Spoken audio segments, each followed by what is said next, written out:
Well, look, comrades, I'm pleased that we have a good assembly to discuss an absolutely critical country in the Southeast Asian continent, and a movement where we've seen a movement of mass movement for democracy and for socialism, military intervention, coups, connections to war in Afghanistan, a standoff with India, all the human catastrophes that could be visited on a country have been visited on Pakistan.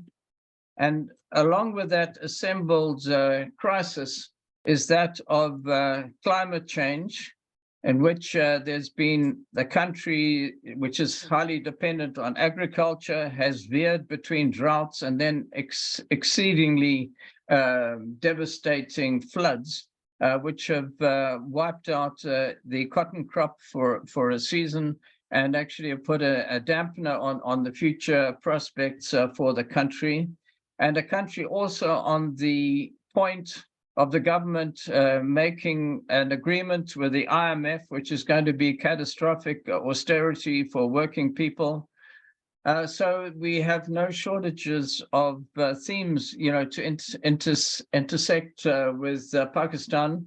But we do also have a marvelous movement which has risen over time. For decades, there have been comrades struggling and developing a explicitly Marxist leadership of a mass movement based on the trade unions and on the youth.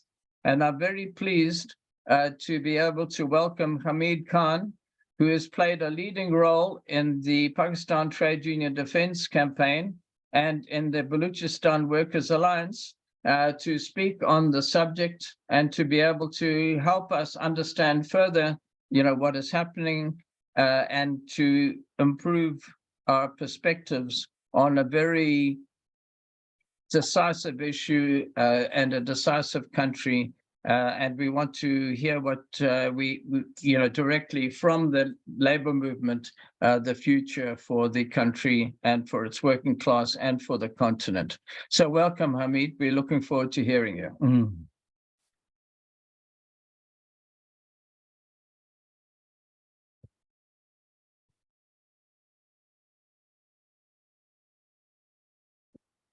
Hamid, unmute. I think maybe you are muted.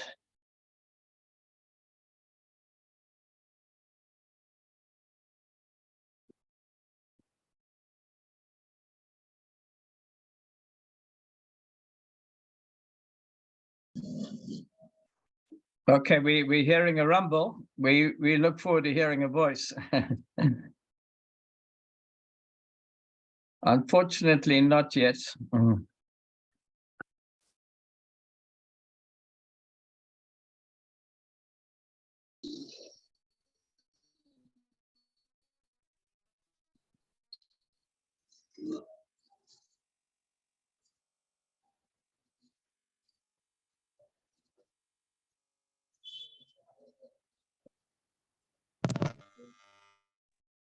We're hearing bits and pieces, some noise, but not the voice. Hello. Now can you hear me, comrades? Yes, if you could speak very loudly. It's a rumble, not yet loud and clear. Okay, I'm trying to adjust it now. Okay, it's improving.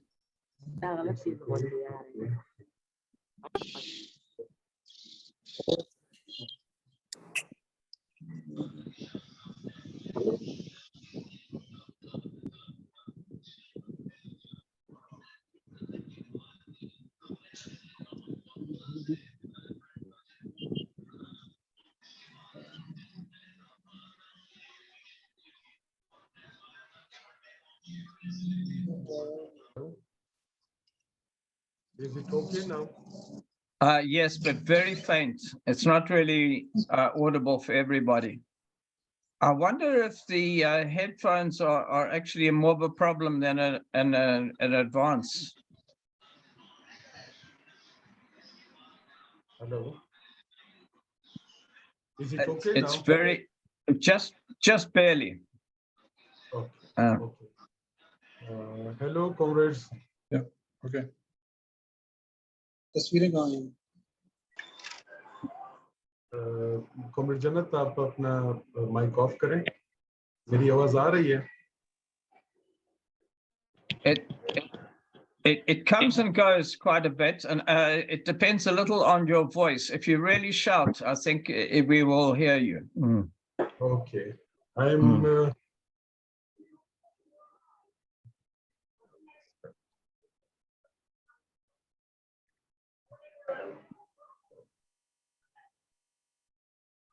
dear comrades. That's better, but please do not speak too softly. We do need to. Okay. Please go ahead. Yeah. Okay. Dear comrades, Pakistani state and the ruling classes have never faced such multidimensional crisis in its history as of today's. The state is passing through the historical, almost unresolvable crisis. Pakistani economy is on the brink of default and devastation. All state institutions are in conflict with each other and internally with itself. So society is fragile and disintegrated by religious intolerance. Parliament is being completely subjugated to the establishment's interest by political parties.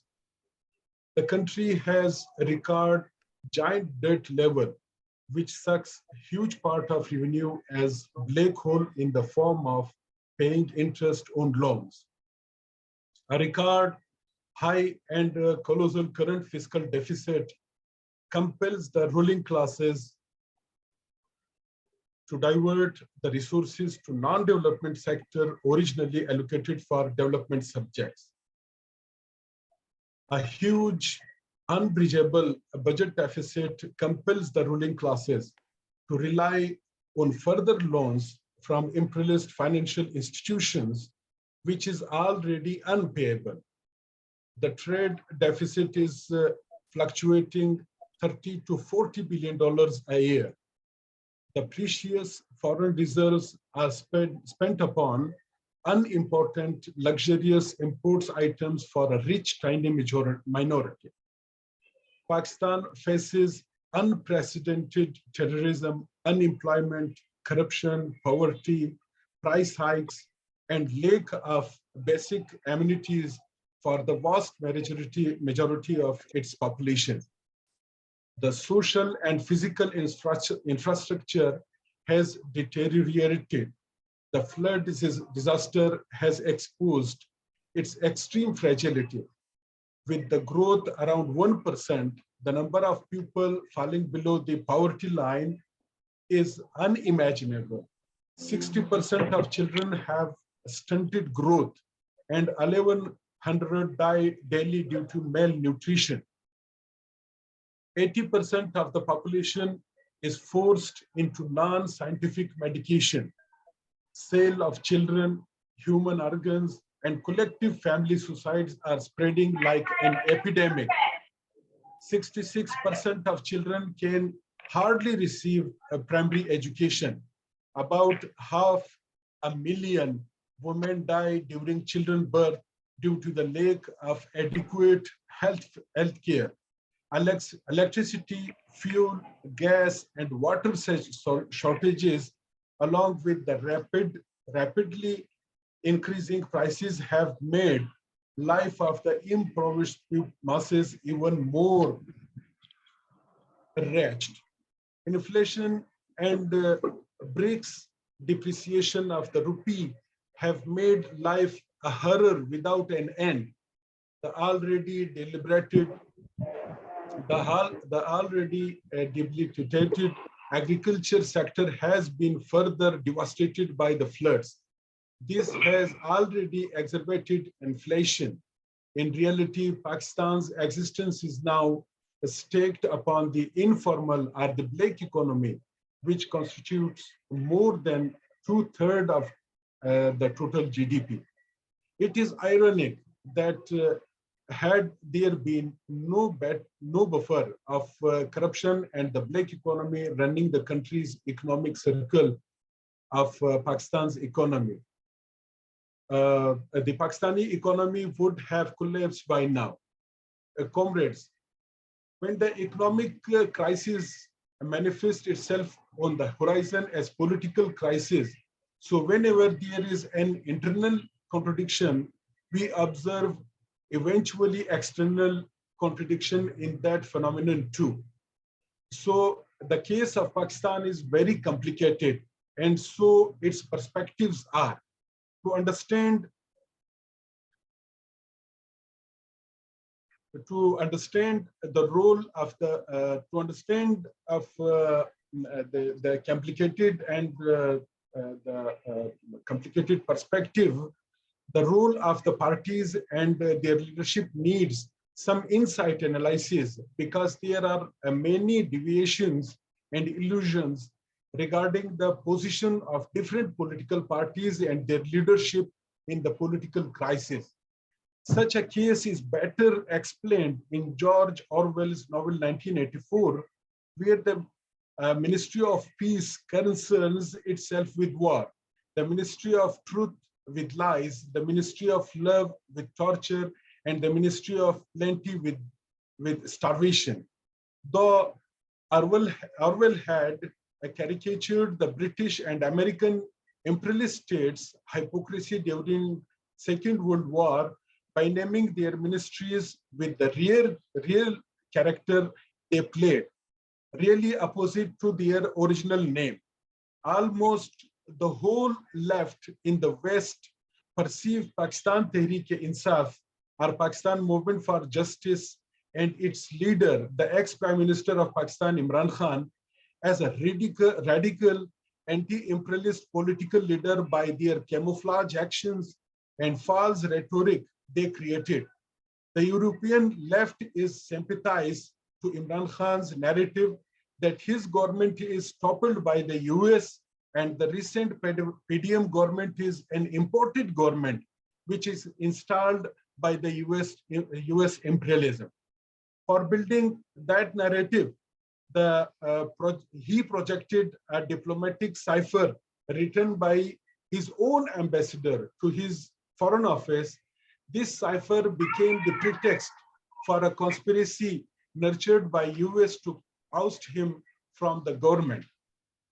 Because he had visited Russia just before the war on Ukraine was started. The reality is this, that basically Nawaz Sharif government was toppled by US imperialism in 2017 with the help of the infamous scandal of Panama Papers. As all of us know, that the Panama scandal was fabricated by imperialist stooge George Soros with the help of the CIA and her foundation. Since the powerful, spontaneous mass movement eradicated the various pro-American dictatorships in mid-80s, especially democratic revolution in Portugal after the great defeat of American imperialism in Vietnam, put grave challenges to the American hegemony and compelled the US to adopt defensive strategies. But soon they realized that so-called democratic revolutions were a way of protection to their decaying bourgeois regimes in the form of democratic revolutions. So imperialism raised the slogan of human rights and democracy in the world. From the mid-80s till now, American imperialism has toppled more than 25 governments in the world with the name of democratic revolutions. Some with a fabricated mass movement, and sometimes fabricated scandals are being used against unwanted governments, like counter-democratic color revolution against Ukrainian elected government of Viktor Yanukovych, due to the government of the Yanukovych having close relationship with Russia and topple of the elected government of Nawaz Sharif in the guise of Panama scandals, because the Nawaz government had close and strong economic relations with China. Earlier to this successful overthrow of Nawaz government, America used another attempt back in 2014 to topple him and sabotage the visit of Chinese President Xi Jinping, who was intended to visit Pakistan in September 2014 to announce a CPEC, the important strategic section of the Road and Belt Initiative projects in Pakistan.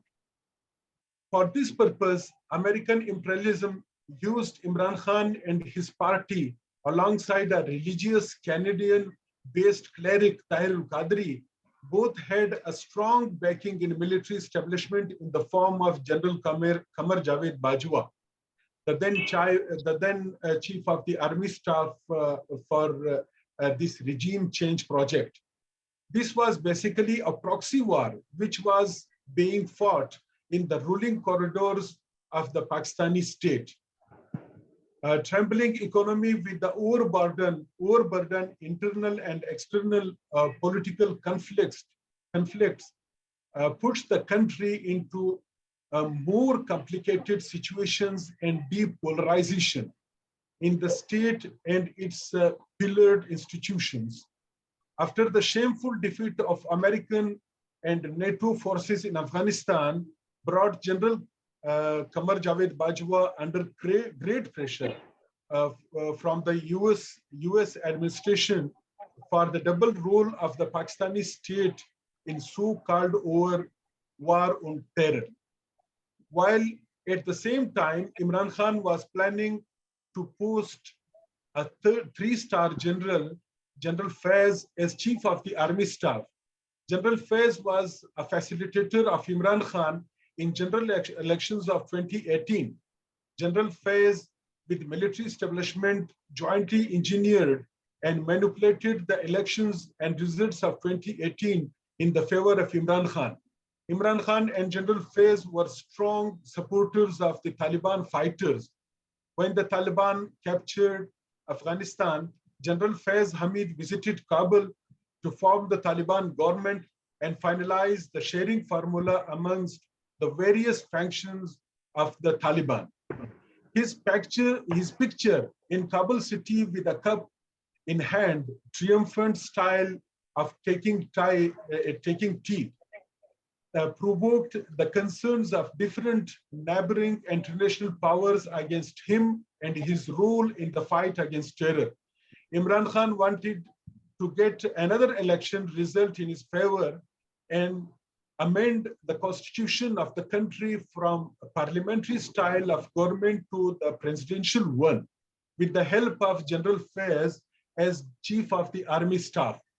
While at the same time, General Bajwa needed an unhurriedly extension as army chief for further 1 year to level the ground in favor of American imperialism. This was the point where the rift between Imran Khan and the military establishment deepened.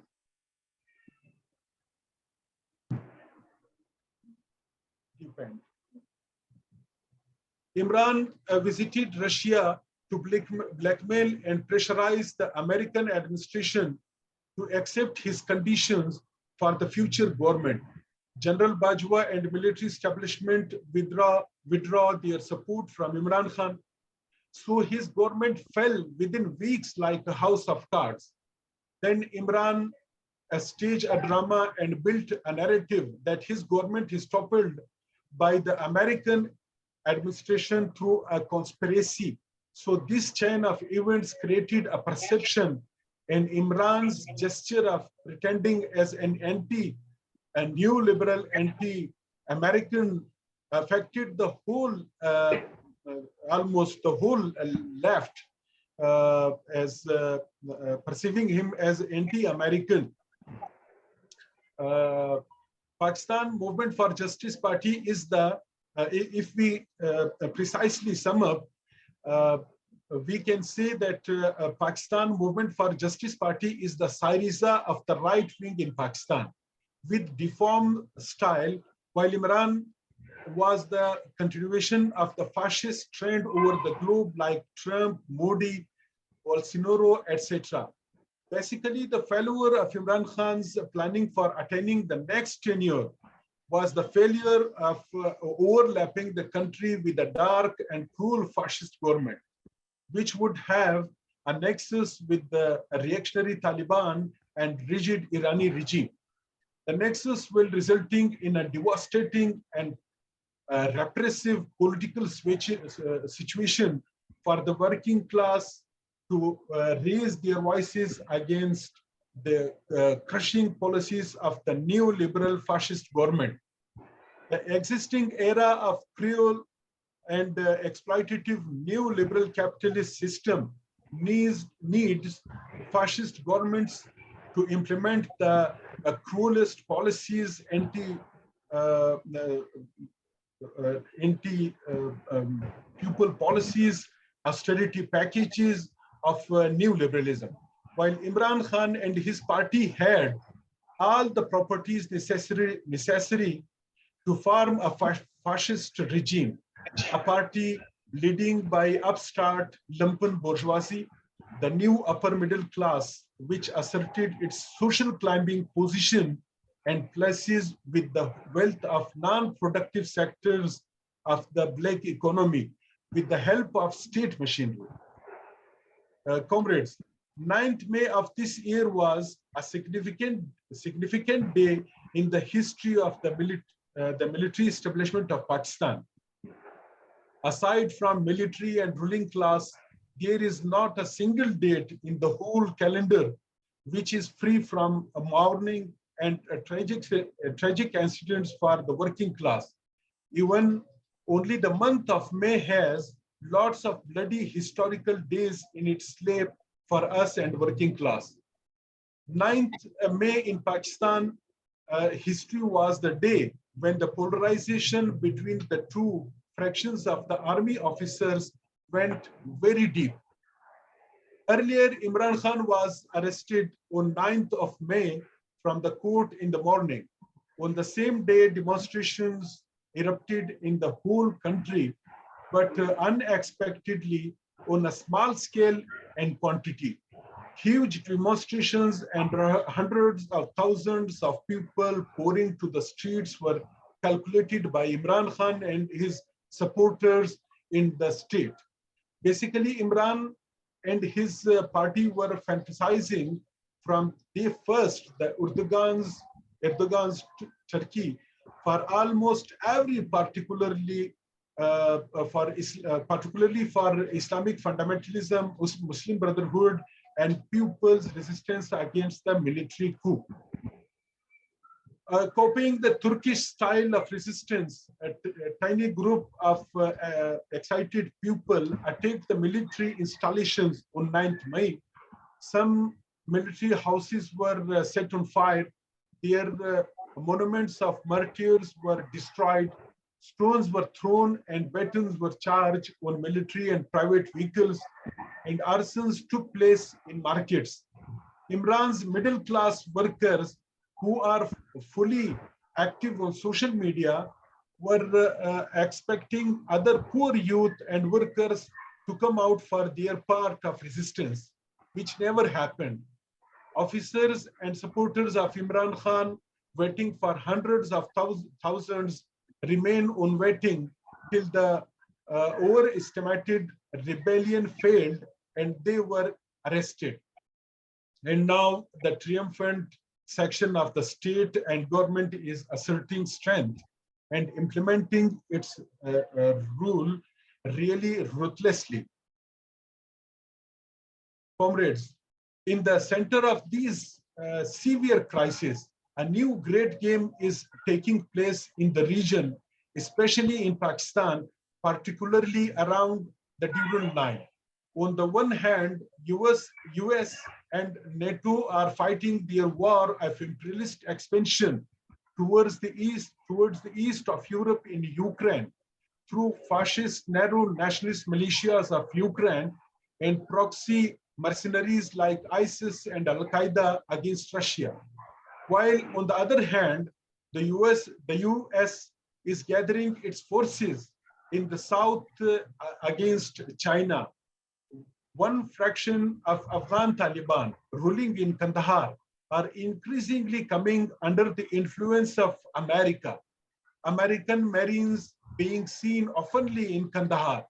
There are news of alliance between the Tehrik-e-Taliban Pakistan and the Kandahar section of the Afghan Taliban to launch a guerrilla war against China in Wakhan corridor and Chinese projects in Pakistan. This bloody game will indulge the region in a new proxy war because China is demanding the permission for private security companies for the protection of her installations and officials in Pakistan. Probably People's Liberation Army personnel will be at the opposite side of the US proxies. Increasing dependence of the current Pakistani government on China and on the emerging Eastern Bloc is frustrating for the current US administration. IMF's hard and pressing conditions are pushing Pakistan towards more close to China. American Congress members petition in favor of Imran Khan and America's special invite to Central Asia, Mr. Zulmay Khalilzad's open critics on recent government and unjust favor for Imran Khan is distancing Pakistan from US hegemony. Iran, Turkey, Saudi's ambitions to join the new bloc, the BRICS, actually facilitates Pakistan to completely turn to the BRICS. Comrades, Pakistan's perspective is conditional in the context of international and regional political developments.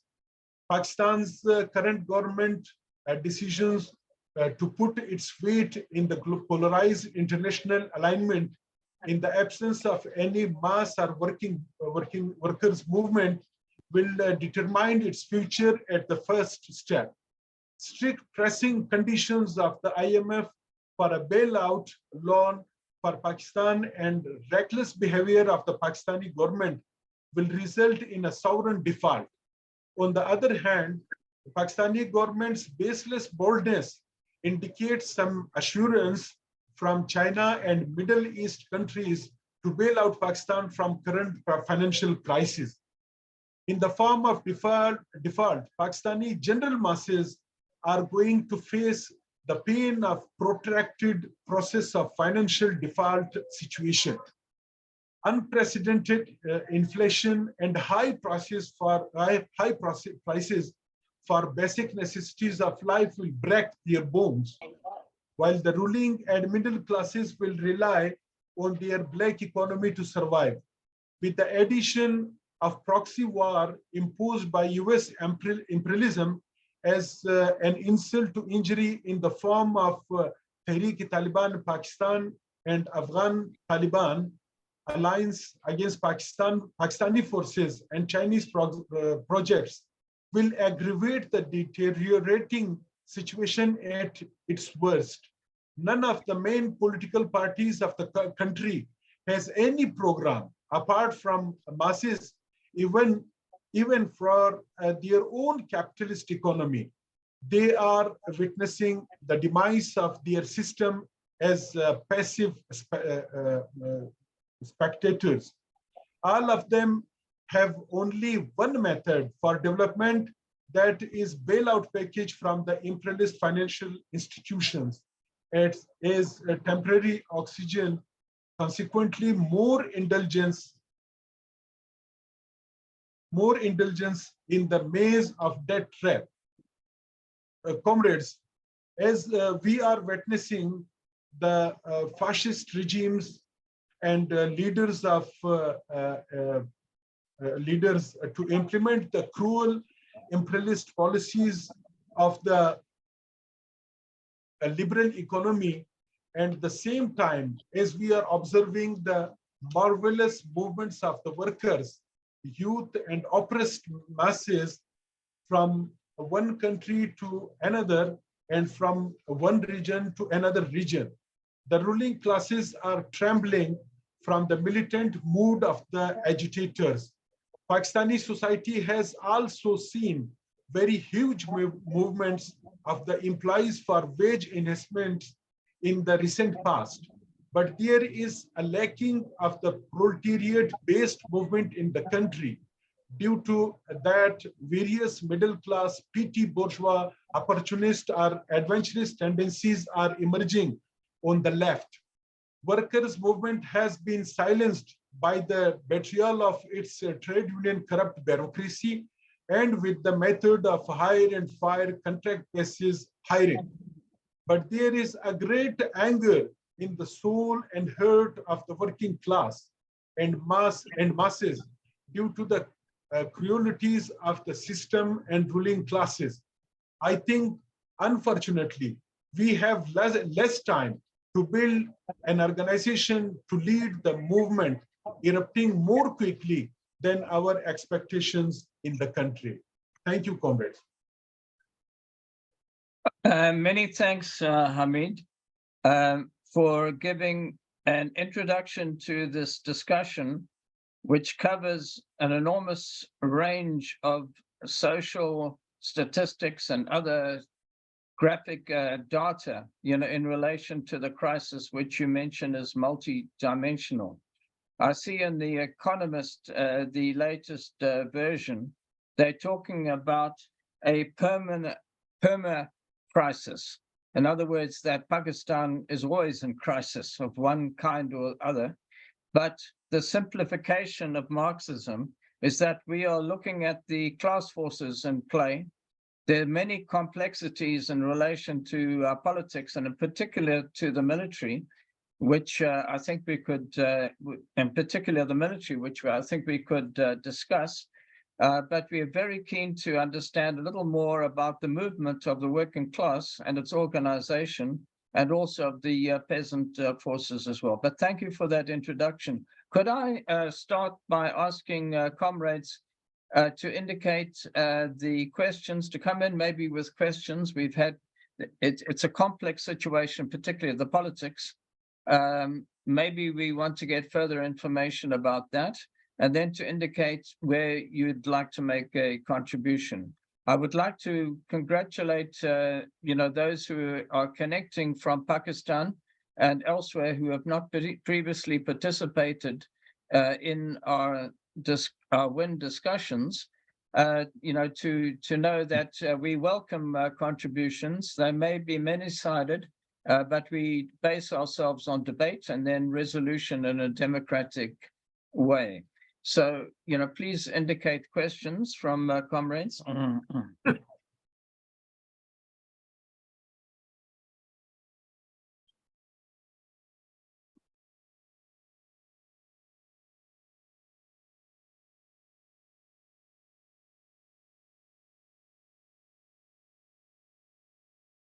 Well, as comrades are beginning to find the question, could I ask a question which relates to what is regarded as a critical point in the immediate future? Hamid, could you just make a note of this, and then we'll see if there are other questions as well. Do you feel that the IMF loan and its conditions will be accepted by the ruling party? And if so, what are those conditions which the IMF is imposing, and what is the likely response? That's one question from me. Other comrades coming in?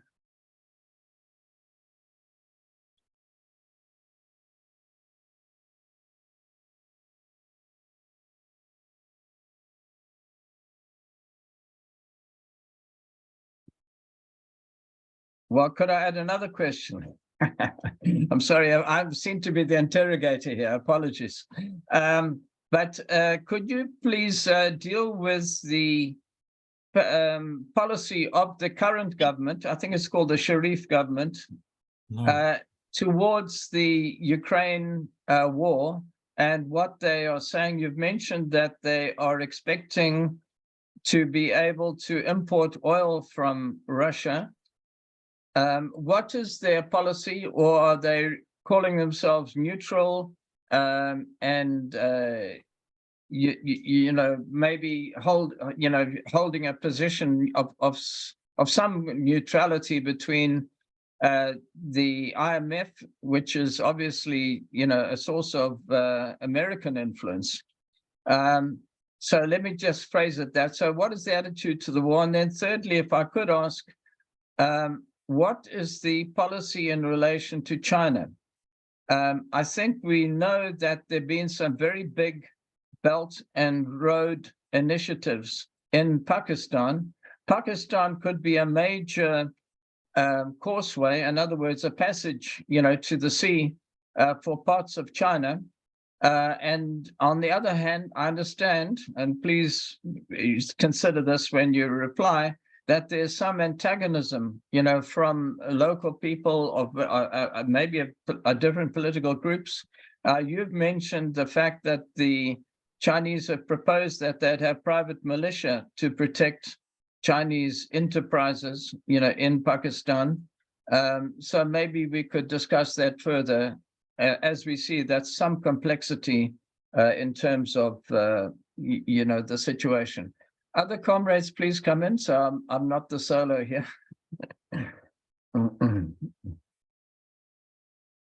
Larry has his hand up. Oh, Yes. Sorry, I didn't see. So Larry, please come in. Yeah, thank you, David. Thank you very much, Chair, and Ahmed, for your contribution. There's a couple of points I'd like to ask, and I know you outlined quite precisely the current situation you find the workers in Pakistan. In my information I have before me, it says you're the leader of the Trade Union Defence Campaign and the Workers' Alliance, former president of the Workers' Alliance. What's the strategy, if there is one, or of these both organisations? What is their status currently, and what strategy is there? If you're able to outline a strategy of defence of workers' conditions in Pakistan. Thank you very much, David. Thanks, Larry. Hamid, I think we've given you quite a load of questions.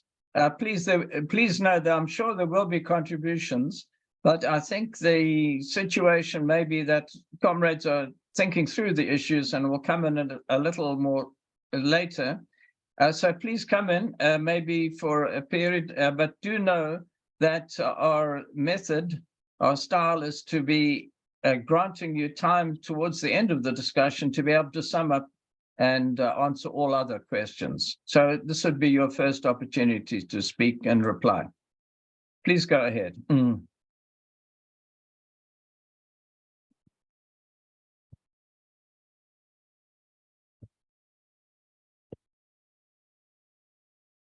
Hamid? Please come in. I see. Yes. Oh, there we are. Thanks. Yes. Comrade, as I said in my introductory note, that Pakistan is the playground of the proxy wars between the American imperialism and the Chinese state. And the Chinese projects, especially the CPEC, is playing a big role in that conflict, because it's not just an infrastructure project, but it is also a project over these road and belt project. The state interest and strategical policies of the Chinese state is also running on the such infrastructure. So eventually, America wants to stop that. And for that, as I said earlier, that Nawaz government was toppled just because of his close relations with Chinese state. And there is a section of the military establishment and also a political group who are taking commission in the various projects of the Chinese projects. They are just trying to attain or assert their commission. They are commission agents, and we can say comprador bourgeoisie to get their commission by various projects. There is no any a special reason behind special reason of any ideological behind their closeness. So America is using various methods against these projects, like Comrade Jannat, mic band kare, comrade. Please continue. Comrades, please know that you can come in. Please, you know, So, let's keep any side discussion ahead. Hamid, please continue. Yeah. Yes, and America is using every method against these closeness of Chinese and Pakistani relationship. They are using IMF's bailout package. They are putting very harsh and hard conditions for bailout package for the government, which is very hard to implement. Like Comrade, you asked that which conditions are those. There are many conditions. As we have some subsidies in our agriculture, in the water sector, or in the various like seeds and pesticide supply sector. We have subsidies over that, over those supplies, but IMF is stressing Pakistan that eradicate all subsidies over that. And there are many restrictions, but especially some kind of restrictions or conditions are limited to the ruling class. Those conditions are hesitating them to go for any agreement. As sources say that IMF is showing their unconfidence on the nukes of Pakistani state, and they want to discuss that too. And at the same time, they are want to discuss the defense budget, and they want to discuss the size of the military. So these are the points which compels the Pakistani ruling class to align themselves with the new Eastern emerging bloc with China and Russia. So I think the policy of Pakistani ruling class, I want to mention a historical event when the Soviet Union invited the Pakistani Prime Minister in 1947, Mr. Liaquat Ali Khan, to visit Soviet Union and for economic cooperation and social development. Liaquat Ali Khan agreed to visit Soviet Union, but at the same time, the American invited Liaquat Ali Khan, US invited Liaquat Ali Khan to America too. So he cancelled his Soviet Union visit and went to America. Some analysts said that if he was riding in helicopter towards Soviet Union and the American had invited him, so he would left the helicopter and go to on visit to America. So it's the same condition now. The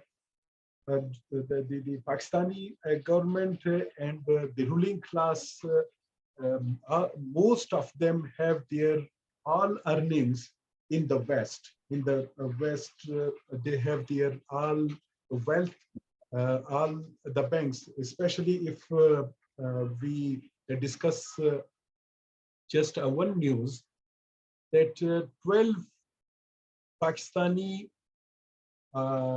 politicians and generals have more than $100 billion in the West, which is more than the Pakistani overall debt on the Pakistani state from the internal and external institutions. This loan can be paid just by the wealth of 12 people whose wealth is in the West. So the ruling elite wants to go with IMF with every condition to the extent of their interest and benefits. If their interests are not dented, they will go with IMF. Okay, I think you know that was helpful in some response. I'd like to widen the discussion, but I know that our comrade Roger is indicating that he could come in, and I think there might be an appropriate time. But please, comrades, consider your points you'd like to make and any further questions. Roger, would you like to come in now?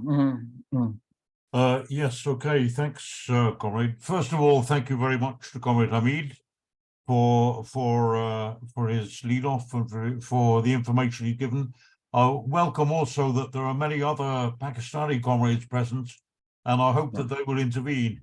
I know that there are probably some who would agree with Comrade Hamid, and maybe some who would have some alternative points of view. And this is the WIN exists as a forum for debate and discussion, and I hope that comrades will feel no inhibitions in coming in and making their political contributions. I'd like to put it to some extent in context, because I think that you know, Comrade Hamid, you stressed particularly the kind of diplomatic dimensions to what is happening, and that's absolutely justified. But I'd like to also put it in context of some of the other aspects of the situation and of the history, because we've had, ever since the foundation of Pakistan, there's been a succession of unstable military dictatorships interspersed with even more unstable quasi-civilian regimes, all of which were really under the thumb of the military in any case. But both kinds of political upheavals, all of them reflected the total economic and social impasse of society.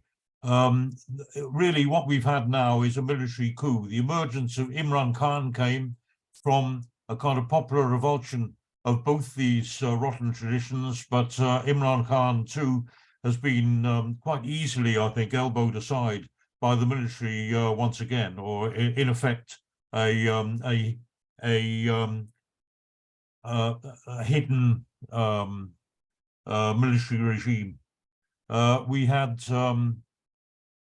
We've had a succession otherwise of very completely ineffectual semi-civilian parties or governments, of the Pakistan People's Party, of Nawaz Sharif's party, then of Imran Khan, and so on. But none of them lasted very long, all of them under the hot breath of the military, and soon, in fact, under the jackboots of the military, and kicked aside. And remember that there's a history to this, that Pakistan was founded in the most horrific example of ethnic cleansing, perhaps in world history. 18 million people were displaced at the time of the partition of India, which was a cynical ploy by British imperialism in order to divide and rule and leave as much mayhem and chaos in their wake as they could when they left. there were countless people slaughtered, probably millions of people slaughtered in that. It was an episode of utter horror in 1947. And Pakistan emerged out of this communal bloodbath, one of the bloodiest in history. It was kind of the vivisection of a multi-ethnic, multinational, multicultural, subcontinental patchwork. And this, as I say, it was the brainchild of a ruthlessly cynical imperialist policy of divide and rule. Just as, by the way, everywhere else that the British Empire had raised its flag, whether you look at Ireland, Palestine, Cyprus, and many other examples. And inevitably, that led to a continuing chain reaction of successive communal fissions, which soon meant that the new artificially constructed nation was itself chopped in half. Because in 1971, you had the secession of Bangladesh after yet another horrific war, which reduced the reach of the Punjabi feudal ruling caste by more than half and plunged what was left of Pakistan into a period of turmoil and revolution. And Pakistan is still now, after that event, after that trauma, it's still bursting at the seams with separatist insurgencies in all its subordinate provinces, in Baluchistan, which I think is where Comrade Hamid is based, in the northwest and elsewhere. And the curse is that the only political leaderships that have seemed, even in the most nominal sense, to stand up against the military are a succession of playboy demagogues from Bhutto in the 1970s to Imran Khan in the recent period. Bhutto was another aristocratic playboy who found himself left holding the power following the unceremonious flight of the generals after the Bangladesh war. And he was virtually a hostage to the revolution played out on the streets. There were strikes, there were garaos, which some of the comrades will know what that means, so like sieges of the employers, uprisings, occupations, mutinies, millions of people on the march. And that impelled Bhutto to enact some radical populist measures, which gave him, for a period, a certain credibility, a certain mythical credibility, if you like, in the minds of the downtrodden masses. And his government came to adopt a democratic guise only under this explosive pressure of the revolutionary upsurge. He found himself suddenly denouncing the 22 ruling families, which, by the way, included his own. And until the movement began to subside, he was helplessly ratifying the democratic reforms already enacted by mass action by the workers and peasants on the ground. And for these concessions, he was never to be forgiven by the feudal elite. So it was when the Bhutto regime faltered and succumbed to the pressures of the feudal landowners that the military fundamentalist counter-revolution took its revenge. And you had the Zia dictatorship. Barbaric repression was inflicted by this monster in an 11-year reign of terror. Bhutto personally was tortured and hanged. And under this ferocious dictatorship, the feudal landowners restored a regime of barbaric repression, mass hangings, torture, public floggings of PPP activists and supporters, in order literally to beat out of the masses that faint glimmer of hope and of democratic self-respect and humanity, and to reduce them again to slavish beasts of burden. But I think now we have to be clear that any glimmer of hope from the People's Party is long extinguished. There can be no return to illusions in that party. It's a completely spent force.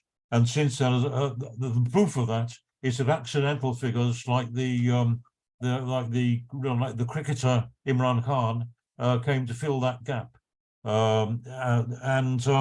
So we've had a succession of tumbling ex-Sandhurst tin pot military dictators interspersed with these brief periods of corrupt pseudo-parliamentarism, and the long pirouette of these alternating gangster cliques of the PPP and the Muslim League only further disoriented and demoralized the masses. And Imran Khan was, I think, a kind of product of disgust with both of these parties. And just like his predecessors, like Ayub Khan, like Yahya Khan, like Zul Haq and Musharraf, like Nawaz Sharif and the Bhutto dynasty, Imran Khan too began with demagogic promises against corruption. His boast was that you can trust me because I'm too rich to be corrupt. That was actually his claim to for the trust of the masses. But he himself soon proved himself again an instrument of feudal rule, resorting yet again to the old trick originally taught by the British Raj of communal poison within a context of catastrophic economic and social crisis. So either way, on the military rule, on the civilian rule, the rulers of Pakistan practiced rampant corruption and combined with shameless subservience to the demands, of course, of US imperialism. And it made little difference which kind of regime was in power. Both were subject as much to pressure from the IMF and the Pentagon as from domestic sources, and either could seek advantage in military adventurism, even threatening a nuclear catastrophe of their own. I think at least 4 times India and Pakistan have been at war or on the brink of war. So, I mean, to talk of an independent capitalist class in Pakistan would be fanciful. And that's a difference with India, because in India under the British Raj, there were long-established, genuine local capitalist monopolies, and they were deliberately cultivated by the British as a hedge against revolution. But once the splitting of India was brought about in the Pakistani side, there was never any shadow of a genuine local bourgeoisie capable of counterposing itself, even nominally, to imperialism. The so-called capitalists in Pakistan are just parasitic, smugglers, gangsters, corrupt middlemen. There's not even the pretense or hollow proclamation, as in India, of a bourgeois democratic program, but merely reactionary demagogy born in the genocidal slaughter of partition and under the cover of communalism and 2 nations, and inevitably soon afterwards an Islamic republic. There'd been no land reform, no real modern industry, no mass education, only a very intermittent and grotesque parody of parliamentary democracy, and no national unification. And on the contrary, along with Yugoslavia, perhaps in the old days, and the USSR when it existed, it's another case of imminent national disintegration. So what about the working class and the masses? The workers and peasants are intermittently on the march. I would expect and I would hope that Comrade Hamid, because of his credentials as having played a big role in the trade union defense campaign, would say more about the struggle of the working class and of the independent political, at least the attempts to break free from delusions in these demagogues who, with all their hypocritical protestations. If there's any country in the world crying out for the creation of an independent workers' party, it is surely Pakistan, which is gripped in the most polarized social turmoil. And from that point of view, let's remember that Pakistan still is part of a single bubbling cauldron, if you like, of the Indian subcontinent. The entire subcontinent today is ablaze with revolution. In Sri Lanka, we've seen in the last year a massive popular uprising, an indefinite general strike, so-called Aragaya. In India, and you see nothing in the world press at all about this, but at least 4 times in the last 4 or 5 years, we've seen the biggest mobilizations of the working class that the world has ever seen. We've seen again and again, we've seen successive general strikes of 25 crore, that's 250 million workers, downing tools, the whole of the working class, every inch of the territory, even of the most backward areas, involving youth, involving women, involving street vendors, street stalls, the most humble and downtrodden and oppressed sections of the population. but 250 million people on the rise. There's never been general strikes like this, and that is the context in which these struggles are taking place. I really welcome if Comrade Hamid and other Pakistani comrades would like to come in and tell us more about the workers' movements or the workers' struggles in Pakistan. Thanks.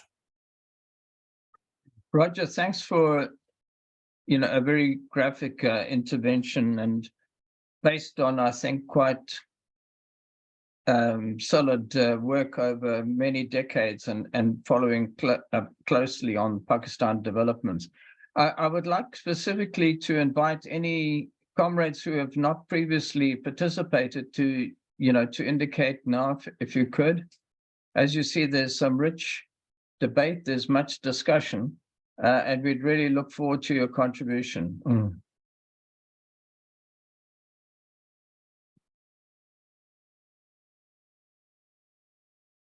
Well, if not, if I could, from the chair, and I promise not to be too long, make some, some points. First of all, much of what we understand about the future of any nation, particularly in this region, is that the forces of US imperialism are very much weakened. We've seen a catastrophe in Afghanistan, a catastrophe in Iraq, and throughout the region. The forces of US imperialism have been very significantly weakened. I'll come back to the question, though, that at the moment, if you look at the last Economist, the picture is of India coming much closer to US imperialism, which is traditionally, the outline of their diplomacy, and that could have some very negative implications, for the situation in Pakistan. On the other hand, the Chinese government, and let's not use the word exactly Chinese imperialism, but it is a basis of an economic situation in which the Chinese state has enormous, probably the biggest hoard of foreign exchange in the world at the moment, massive. Apparently it holds more US dollars than the United States government does in terms of foreign exchange. And that capital has to find a home somewhere. And that's why the Belt and Road Initiative and so forth, and the huge investment of Chinese in Africa, Latin America, and elsewhere, and there would be even bigger investment in America if the American government would allow them to snap up, leading American companies. They are cash flush, so they are definitely on the outlook to be able to invest. But you have mentioned, I think, Hamid, the question of BRICS, B-R-I-C-S. I'm just mentioning this because not all comrades are as familiar as those in, let's call it, the global south, about the importance of BRICS. BRICS is Brazil, Russia, India, and China. Now, we know already that, there are tensions between India and China. In fact, it's sometimes even skirmishes taking place. So it's not exactly a unified whole. But there is a huge propaganda in favor of BRICS, that the global south around BRICS could somehow come together and pool its resources and then fund all kinds of development initiatives. But now I come back to the crisis that China has. Well, let me put it that way. It's not quite in a full developed crisis, but the difficulties that China has in investing abroad. Because the BRICS initiatives, the BRI initiative, that's the Belt and Road Initiative, has been in many countries which are floundering, in Argentina, in Pakistan, as we now know, and in Sri Lanka. How is Chinese capital to be retrieved when they put in billions into Sri Lanka? How are they going to get their money back? And, in a country where there's no foreign exchange available at all, and the foreign exchange that is available is coming from the IMF. So we see a most amazing intertwining, intermingling of Chinese interests along with the IMF. In other words, the IMF is the policeman who beats up the person, and then the Chinese can take the money out of the pockets of the person who's been beaten up. That's what's happening in Sri Lanka, because obviously the Chinese don't want to be involved. And I use the word Chinese, please. It's not in any sense in relation to ethnicity or something. I'm talking about the Chinese government, the Chinese Communist Party, is having to retrieve its funds from the iniquitous role of the IMF in smashing resistance and bringing in a most horrendous, austerity on the Sri Lankan people. Now, Pakistan is faced with the same alternative. In other words, to take the terrible medicine that the IMF's dealing, because the Chinese are not going to put the money down. They could easily, I think it would be less than 1% of their foreign exchange reserve to pay off the entire Pakistan debt. It really would cost them next to nothing. But will they do it? No. Why? They regard themselves now as dealing with international diplomacy or international investment on capitalist principles. In other words, you invest to make a profit. And if you don't make a profit, you have to put in teams there, squads there. I won't use, another language to make sure you get your money back.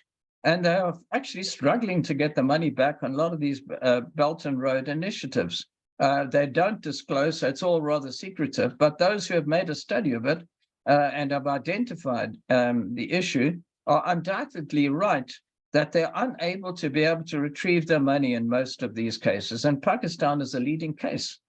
Because if I could just extend it a little bit further, Pakistan economy is not sustainable. It is not a national economy which has the basis to be able to continue as before, and is lurching from crisis to crisis. I want to bring in another dimension here, which is that of global climate change. We are facing now a catastrophe.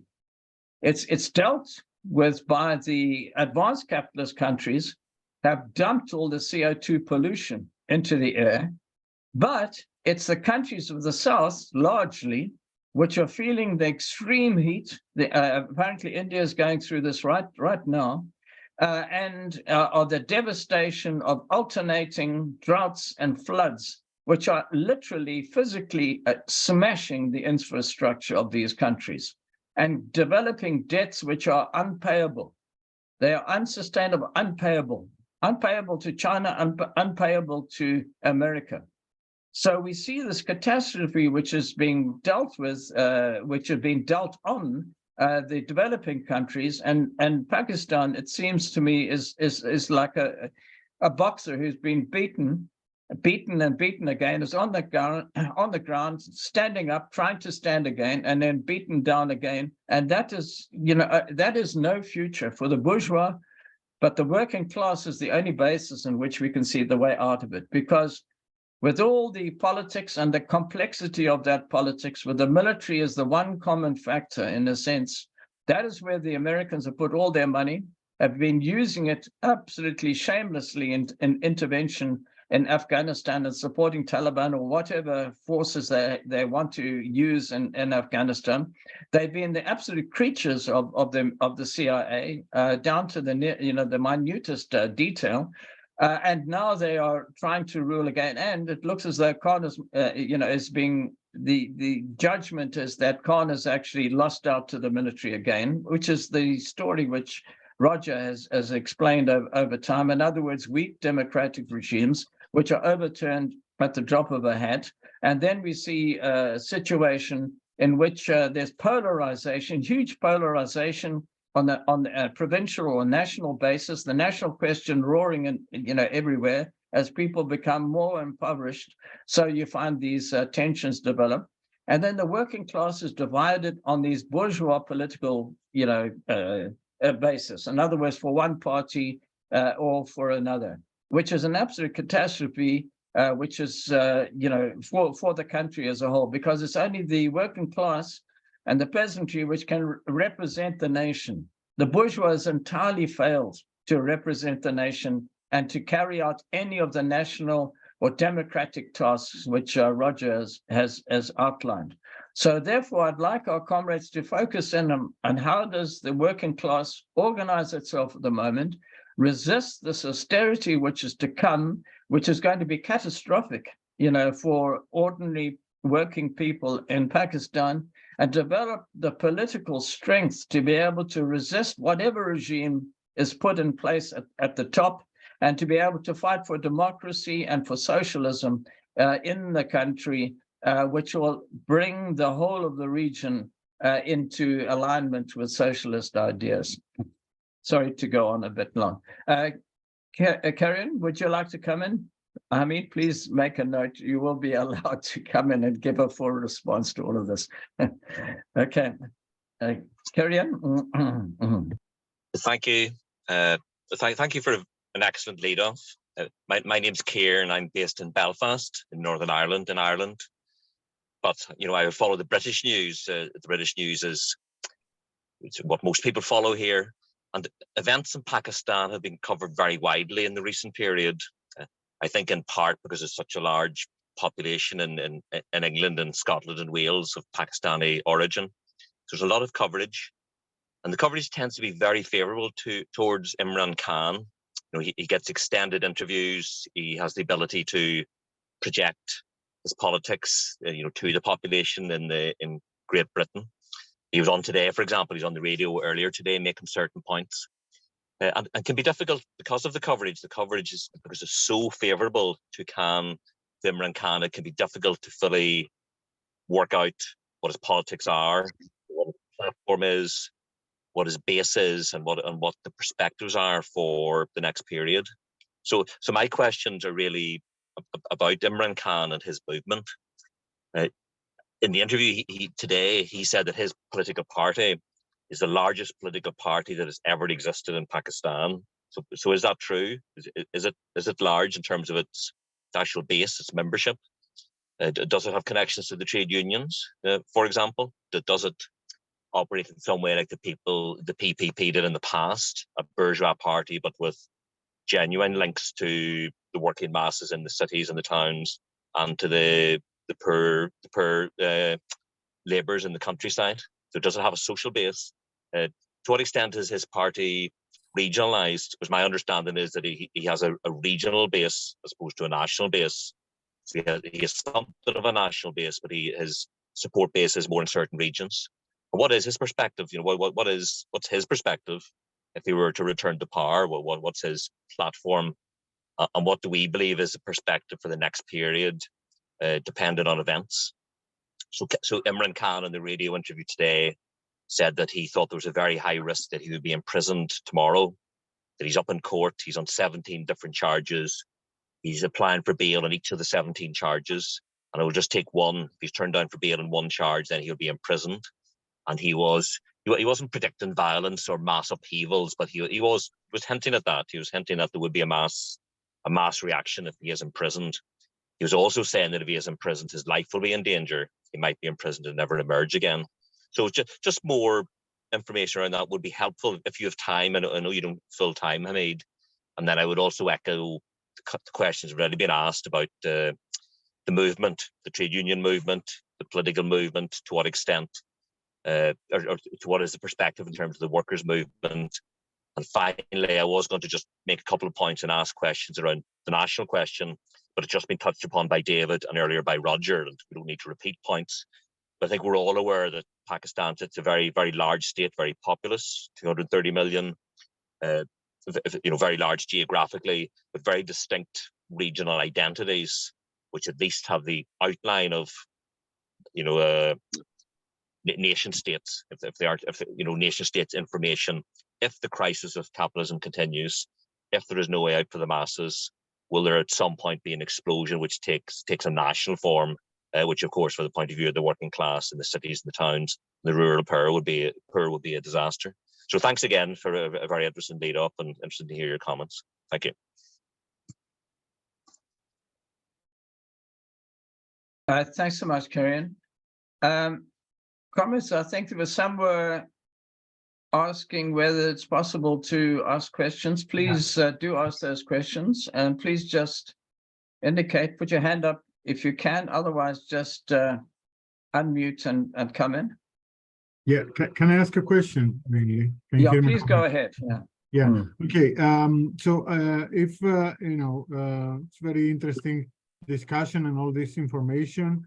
I certainly don't know much about what is happening in Pakistan, but if Hamid can give us a picture about the situation on the left. So, I believe that there's a strong tradition of the left, and especially Trotskyist left in Pakistan. If you can give us a picture of, what are the main forces and how are they intervening in the situation.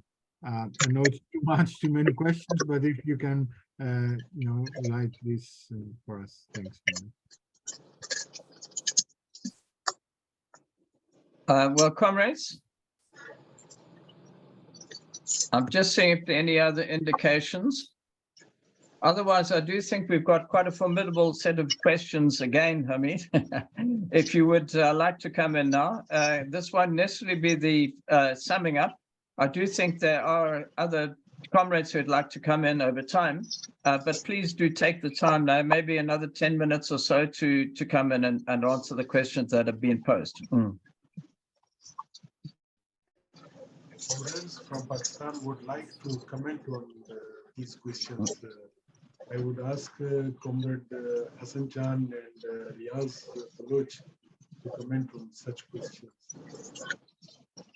Sorry, we're finding it a little hard to hear. Louder again, please, if you wouldn't mind, Hamid.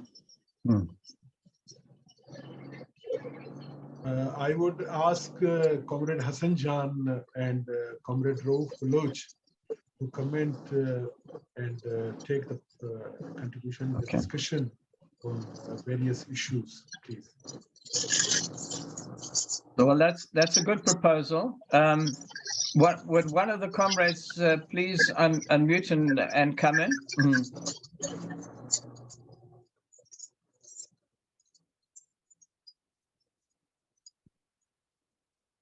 Hamid, why don't you suggest one of the comrades to come in, so at least they know they should. They can't just wait for somebody else to do it. Comrade Hassan Jan, Comrade Riaz.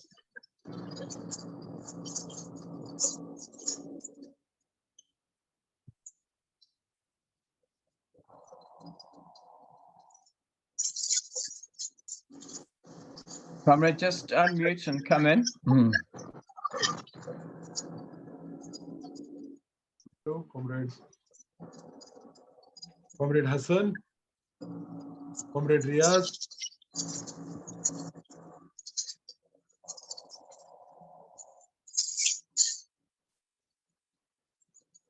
Comrade Riaz, I know that you've been here from early on.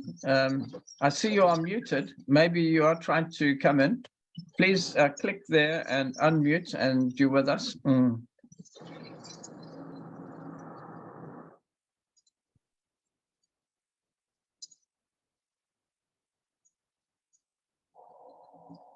Just click again firmly. Sometimes it doesn't work easily, but do that.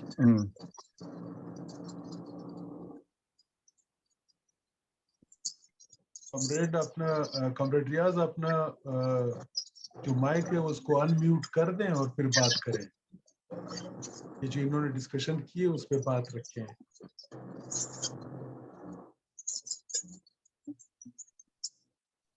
I think a comrade is trying to get it right. Yeah.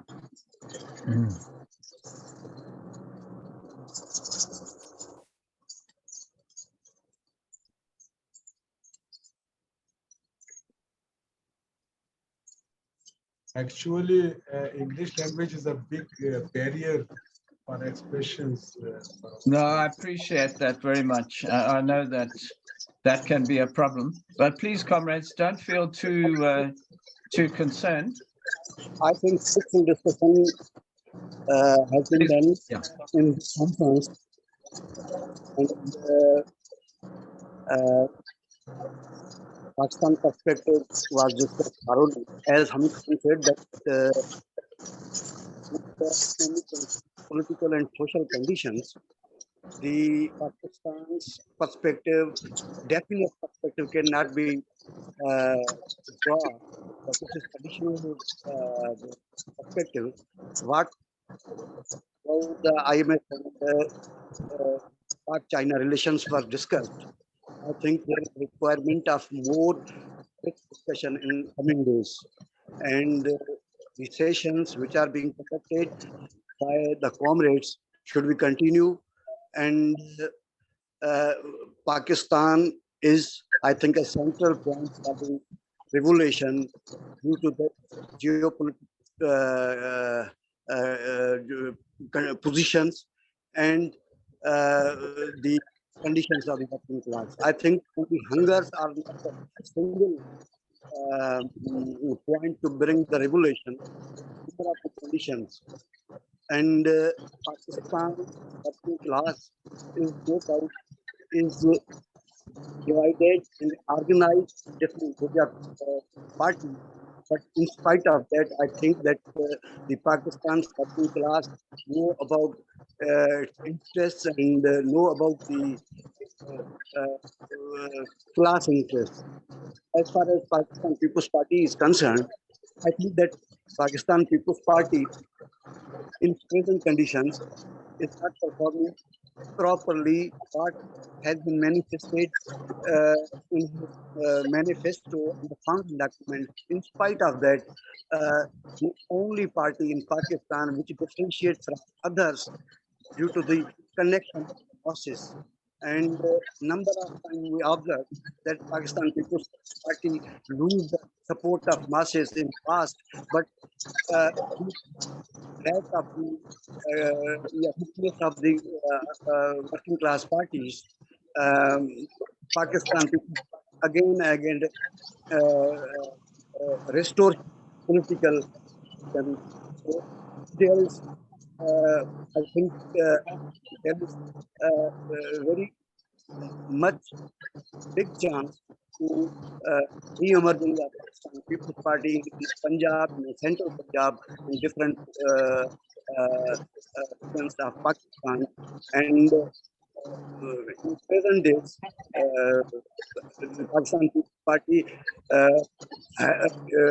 won the election of the metropolitan Karachi, and the same trend is going on in different places. So the working class, I think, it's my observation and opinion that working class again come to the traditional parties. Whether traditional party in Pakistan is a Pakistan People's Party and Pakistan National Party and different places, ANC. So the politics, I think, the politics in the future revolve around these parties, and establishment in the party, and if the establishment goes to be weak rapidly, it means that these parties will come up. So my observations. Thank you, comrades. Thank you, comrades. Thanks very much, Comrade Riaz. The other comrade who was mentioned, Hamid, just mention the name again, please. Hassan. Comrade Hassan. Comrade Hassan.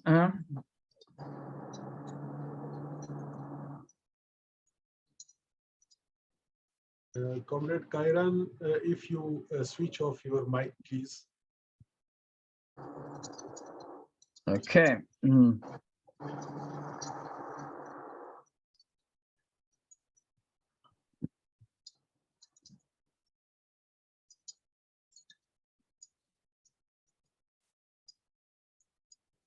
Comrade Hassan, I think Just, he's offline. Oh, maybe. Okay. Well, look, I think we should, there's still quite a bit of discussion to go. Hamid, we've had a number of new questions and a particular interest in the development of the working class movement, particularly at the moment as a sort of ferocious program of austerity is being faced. what is happening at the level of the working class and its organizations. We'd be very keen to hear that. Please come in. Okay, Comrade. Comrade Kairan, if you please switch off your mic, it is quite disturbing the discussion.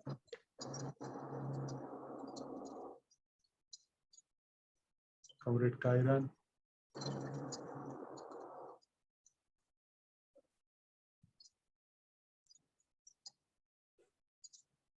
Comrade Kairan, Malhuland, can you hear me? Comrade Karian, please mute. Roger, could you mute everyone apart from the speaker? How do we do that? Just 1 second. Pam, could you do that? I think. If you tell me how there. to do it, I'll do it. Sorry. It's just you go to the Roger. top there. Yeah. Have you, it's you know, mute David? all. Yeah. Okay, it's done. Is Have you done it? Okay. Yep. Done. Okay, comrade. Thank you, comrades. I would like to explain one thing.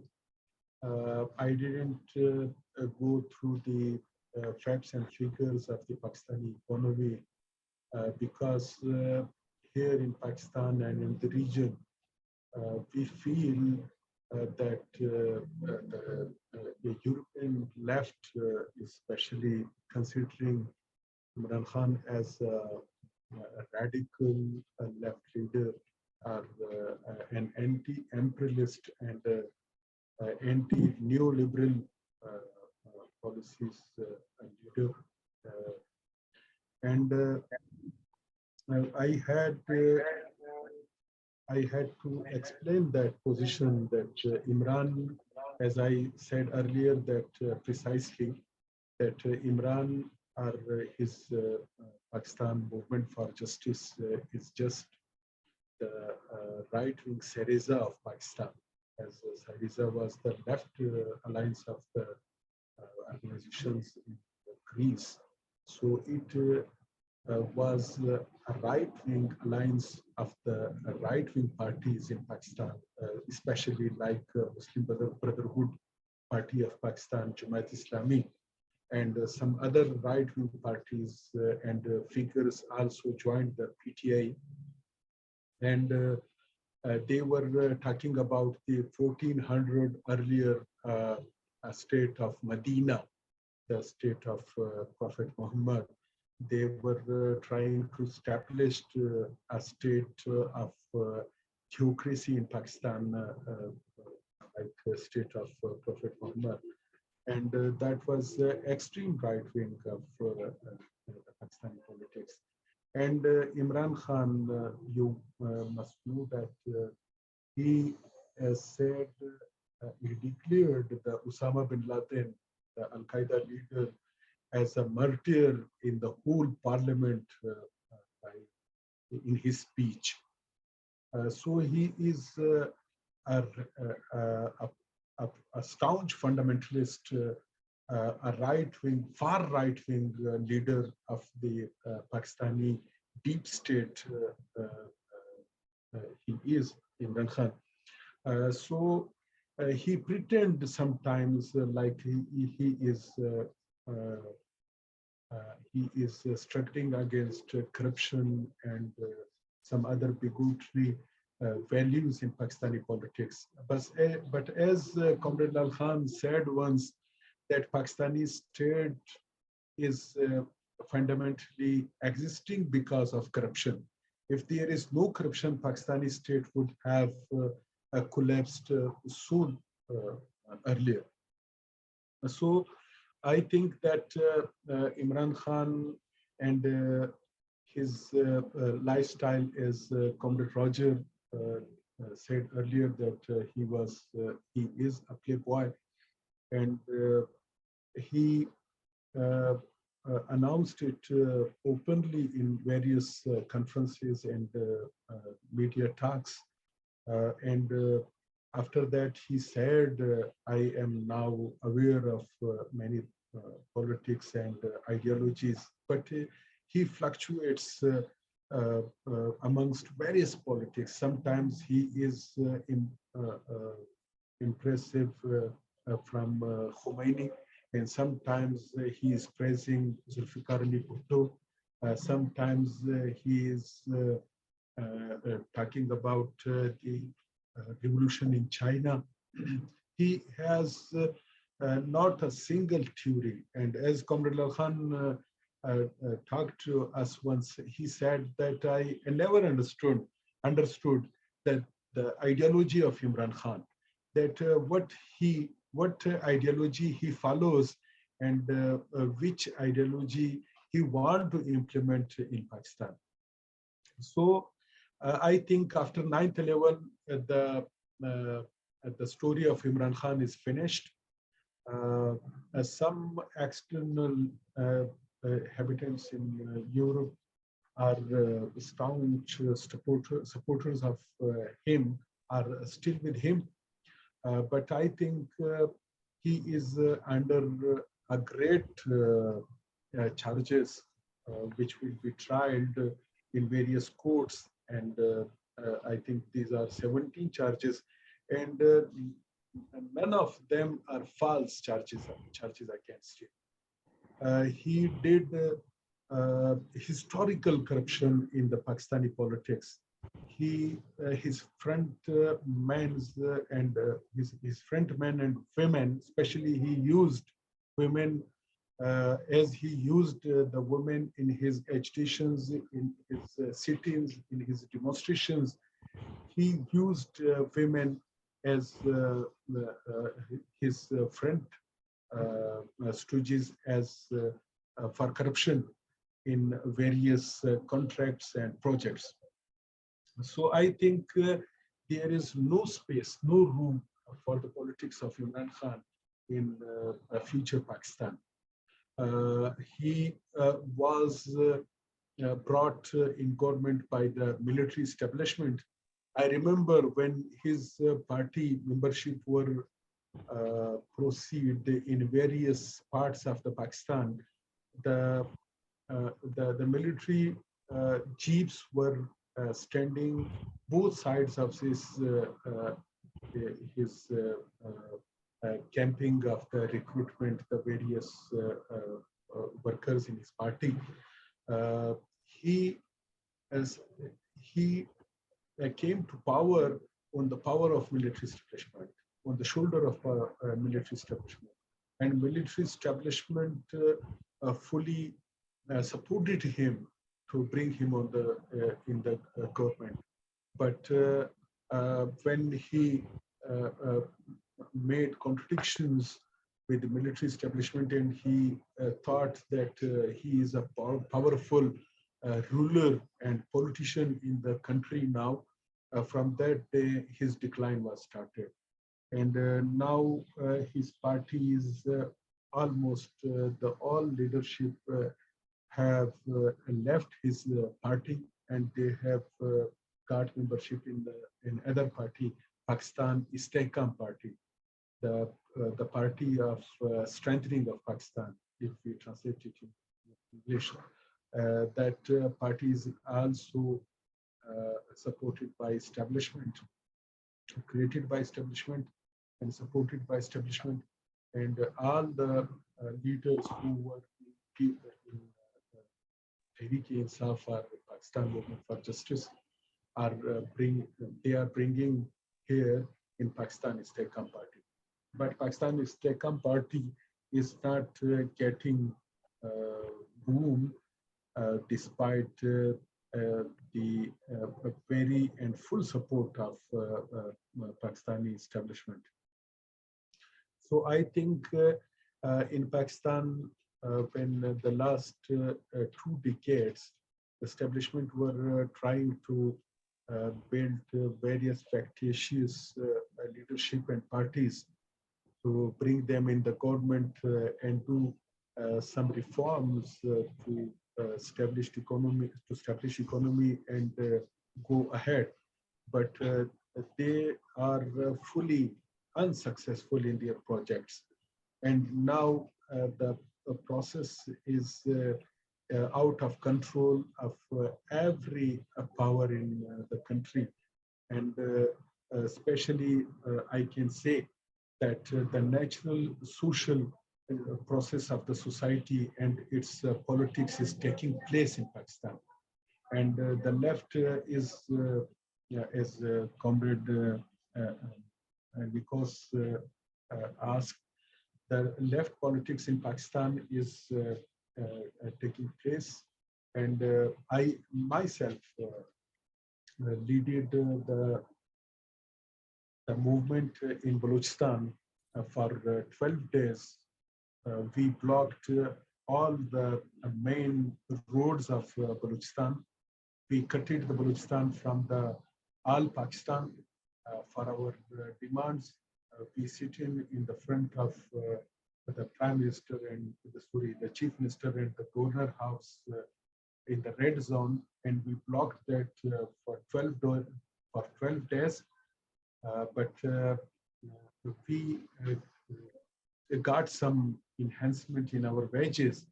But as I said in my intro, that there is a lacking of working movement in the Pakistan.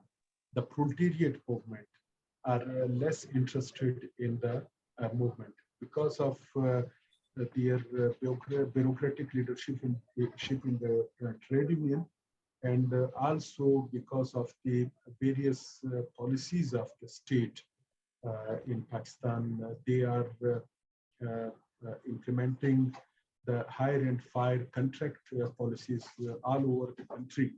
And there is no such labor policies, labor laws in the whole country, except in Sindh, in the People's Party government.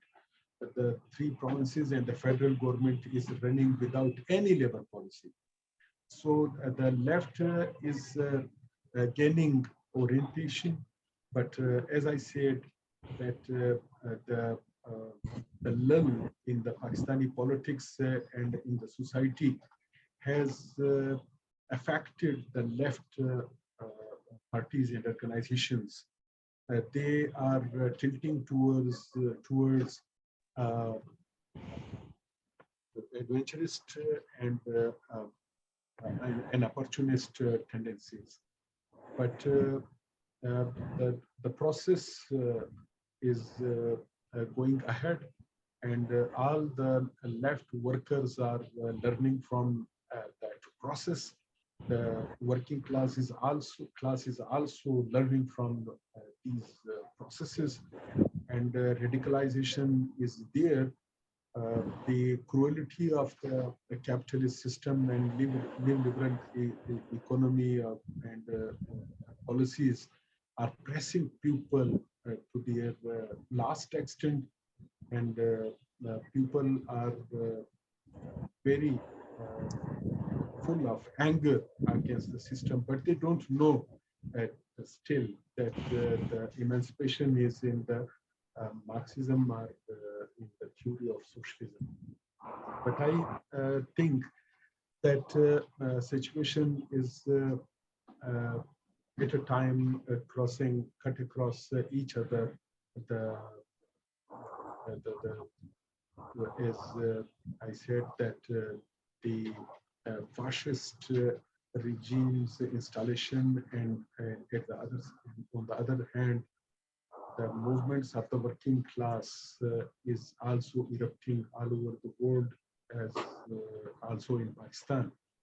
And we had for 2 years in the capital of Pakistan, in Islamabad, a very big movement of employees, as I was also there, leading a section of the Balochistan employees. In the future, I think there is a lot of energy and angriness in the working class and in the masses. And before the working class, I think there would be a mass movement in Pakistan because the necessities of life is out of reach. People are living on a meal of one time. They can't even maintain their lives. So in the same conditions, in the current situation, I think the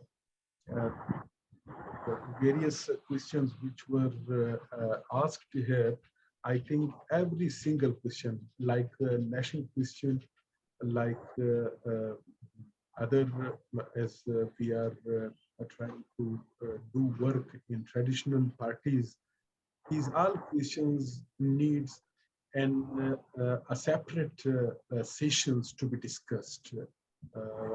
And we know that the previous method of entrism is not working, but we cannot overthrow or set aside the traditional working parties, and we act like a sect in the society and call the workers that come to us, we are the people who are making possible your emancipation. So we have to consider all the ways, all the bridges which can contact us, which can bridge us to the working class, to the masses, and to the oppressed people and nationalities.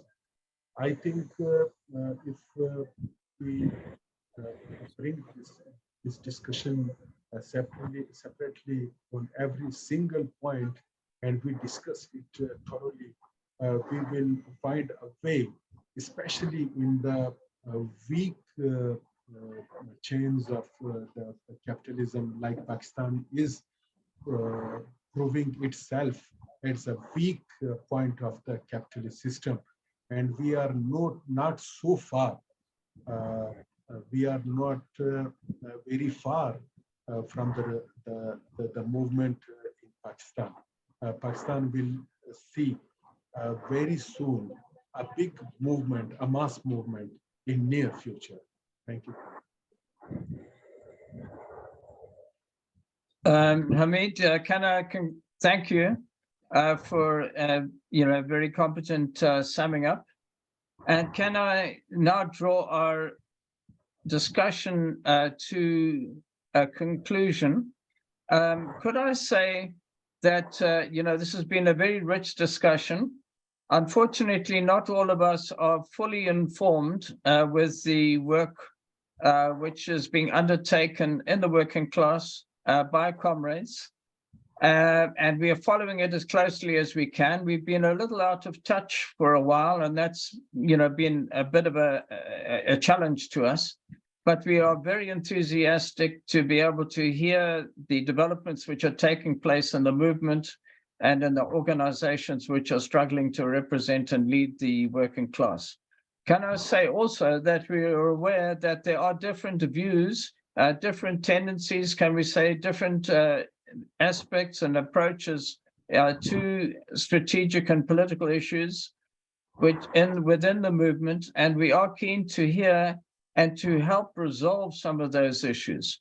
I know that particularly in the moment, we are working on a perspective and a strategy to draw together the best of the working class elements in a way in which meets the demands of the time, learning from the experience of the first, second, third, and fourth international, and to be able to put those conclusions together, a strategy together, which allows the full discussion of all political issues as a way of actually easing some of the tensions which develop between different political strategies, and to be able to maintain that unity among Marxist forces, which we need at the moment, but without dereliction of duty about speaking to key political issues to get them resolved.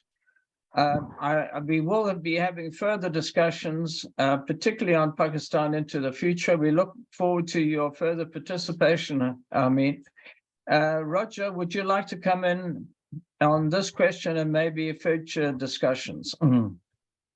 Yeah, thank you very much. I completely agree with everything you said just now. We very much want to restore our links with comrades in Pakistan. We had very close links before, and we want to do everything we can to in this political discussions to try to resolve any problems and to make our own proposals and so on. And I just want to say one point, and really the final point on this, that I did have the great privilege of visiting Pakistan actually several times in the past, but most recently at the end of 2018 when I visited a workers' conference there, and I saw in the most starkest possible way the two facets and the two aspects of life in Pakistan. Because the time I went there was a time, one of many recurrent crises, but a time of real social and political crisis. The whole country was utterly paralyzed. There was no, the roads were blocked, the railways were blocked. There was a complete paralysis, a complete shutdown, and that was not a class struggle, but that was because of the agitation by some crazed mobs of communal fundamentalists. And it was a protest movement which was demanding the execution of a very poor lower caste Christian woman for alleged blasphemy. So, I mean, that showed the ugly, repulsive side, if you like, of the traditions of communalism in the Indian subcontinent. But I also saw the complete contrast and polar opposite of that when I visited the conference of the organization, The Struggle, where there were, despite all the problems, there were comrades who managed to brave the difficulties and to come, 1,500 comrades, working class comrades, men, women, youth, with a very high political level of discussion and so on. And that showed what is really the possibilities and the huge pent-up talent and revolutionary elan that is there contained within Pakistani society. We want to help the comrades to try to resolve any problems or any difficulties or any differences, and to try to rebuild on the basis of the inspiration of that conference. If I could say something about next week, and then we'll draw the meeting to a close. Now, there are many countries which are in dire straits at the moment, and I will go to focus next week on another country which is also plagued with growing poverty, with falling living standards, with repressive new laws brought against the right to strike and the right to protest, a country of rampant corruption, of political instability, of rapid changes of government, and also growing class struggles, and where, unfortunately, there's also still a political vacuum in the labour movement. And the country I'm talking about is, of course, Britain. And we've got a comrade speaking, Comrade Jim Hollinshead, who's going to lead off on the political issues raised by the strike movement, or by the growing, well, the current and still continuing trade union struggles and the political implications of that. So I hope all the comrades will attend. It's very good to see comrades from a number of different countries, including some that have not attended before. Please do keep coming. We have these meetings every week, and they're always a source of tremendous political education for all of us. So thank you, comrades. Right, thank you, Roger. And thanks, Hamid, for coming in and ensuring that we had quite a few more comrades from Pakistan present as well. Thank for all the contributions we've had, and conclusion with a struggle taken forward. Thank you, comrades. Salam. Thank you. Dar salam. Dar salam. Thank you, Roger. I was looking for the phrase. Okay.